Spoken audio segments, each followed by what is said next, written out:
And we're live. Hello, everybody, and welcome to another edition of EFL Teacher Talk with Sean G.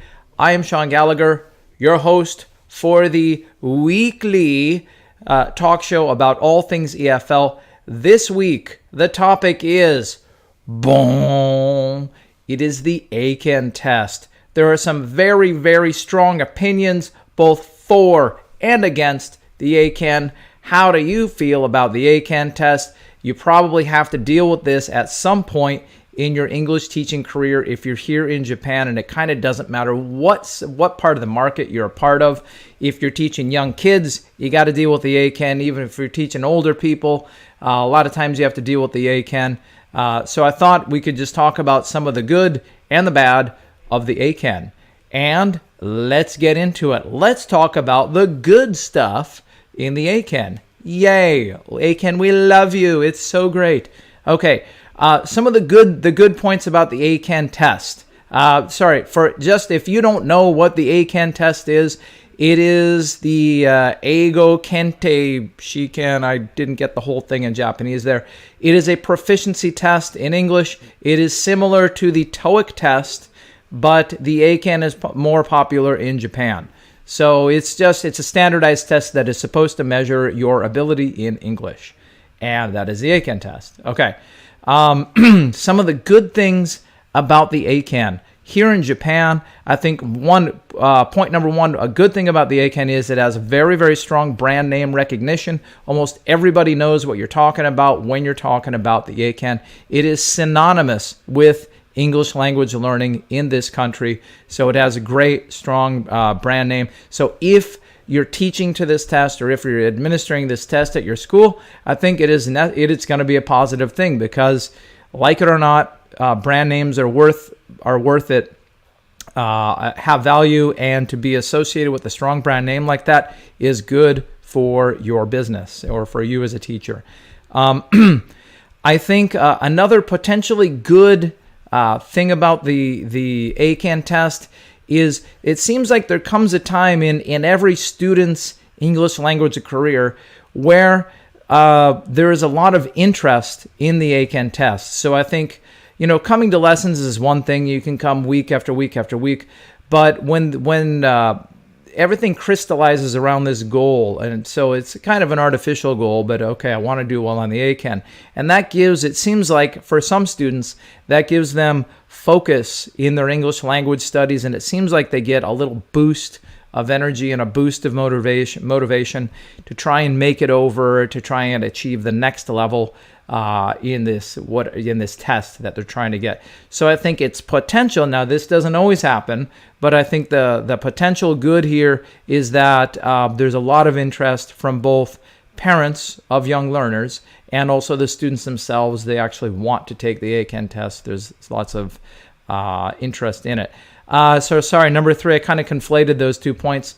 If a student decides that they are interested in the test, then you will see a resulting motivation boost in class. And that's a good thing. They become more interested in English. They want to do more homework. They want to take extra classes. And like it or not, if they normally come, let's say, for a 1 week lesson, and then like at our school, we have a separate ACAN kind of class that we run occasionally.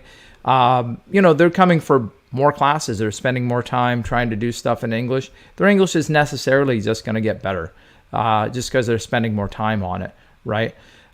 Number four, sorry, I've been working all day, by the way. Teaching all day. Number four, another potential good that can come out of the ACAN is if they clear it, there's a sense of accomplishment. Hey, I finally did something that is concrete with this skill that I've been working on for a very long time. And this is a good thing, right? It's a milestone. It's an achievement that is easily recognizable by other people. It could be parents. It could be their peers. They could be bragging to people that they work with or whatever. There is a sense of accomplishment from whatever level of the ACAN test you pass and achieve. And I think the fifth thing, the good point about the ACAN test over here is I do think having an occasional standardized test is better than absolutely nothing. I just think I'm a big fan of tests, not in a negative way where, we're always focused on the test and trying to get test scores and stuff like that. But testing can do a lot of good things. I mean, there's a reason that tests exist in most of academia.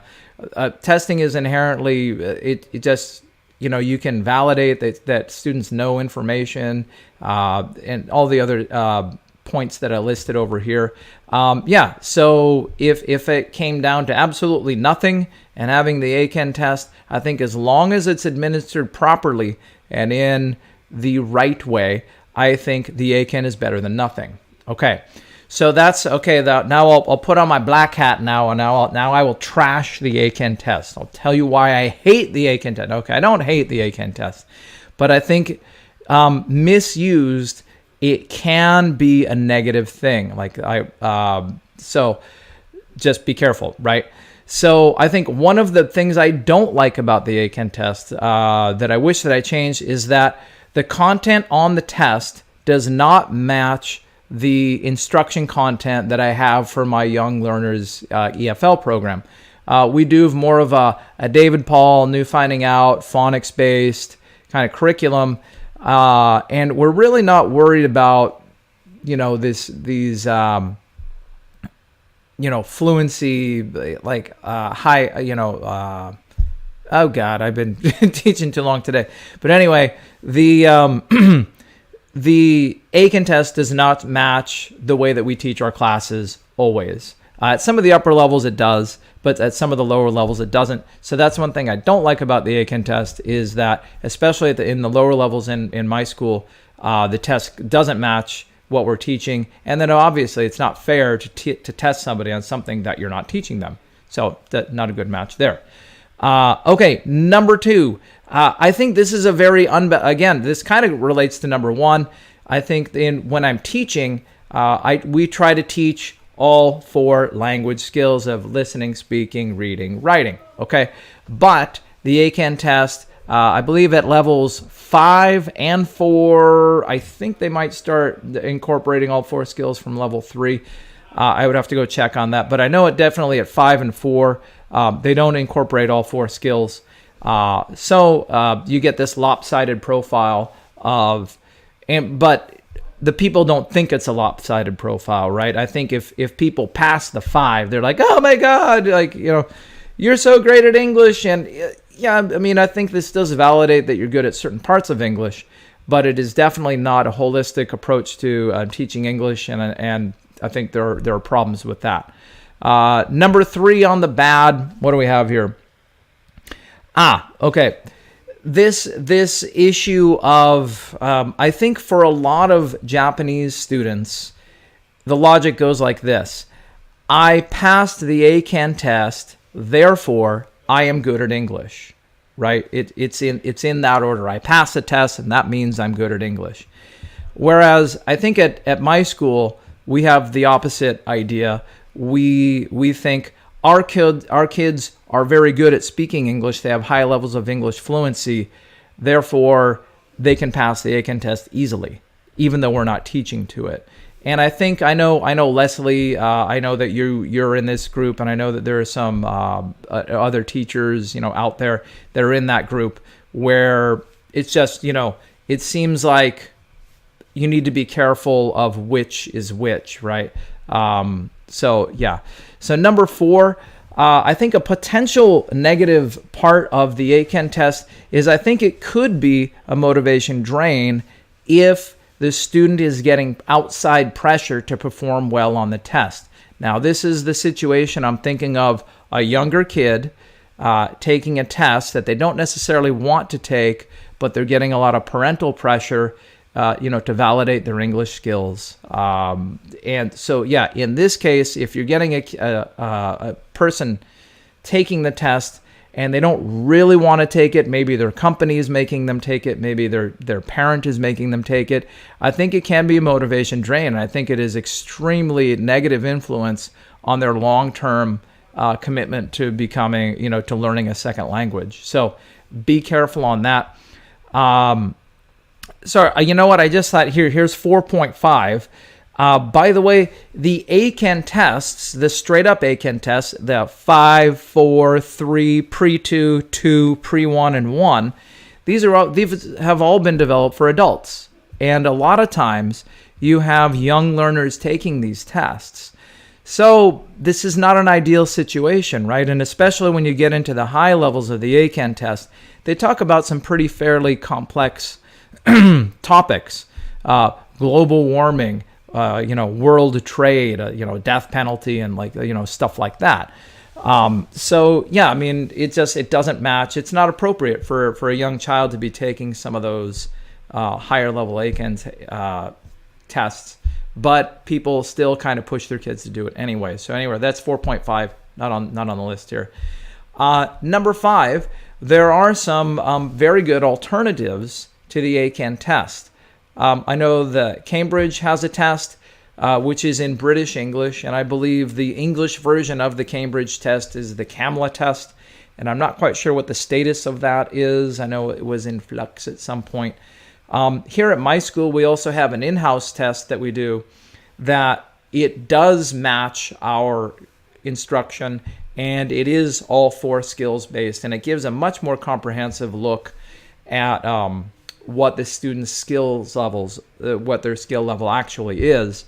But it's interesting, because it's an in-house test. We're not a national brand, we don't have all the trust and everything. So I think people do look at our in-house test results, and they also compare them with the ACAN test results. So anyway, so point number 5 is there are some options out there for some other tests that are pretty good.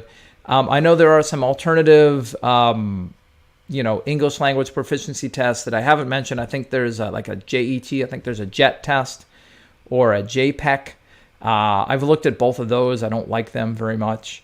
If I have to choose one not so great standardized test in Japan, I can live with ACAN because at least I know what I'm dealing with. And we do advise our customers, to do things like, hey, don't ask your kid to do this thing too early.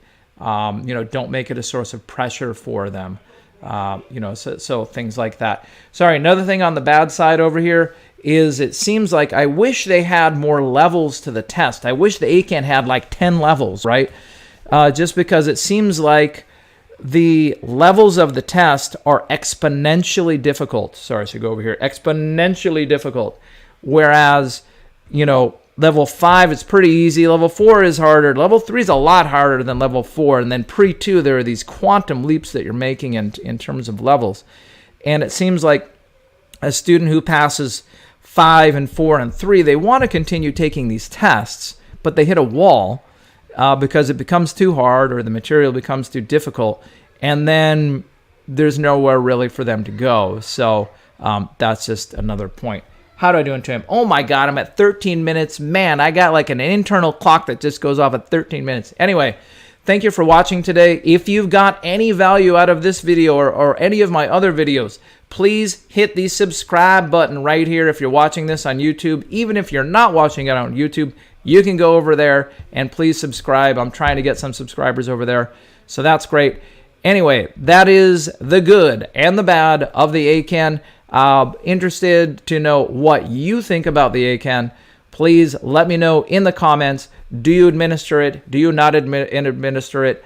Just how do you feel about it? That is it for this week. And signing out until next week. Have a great week of teaching.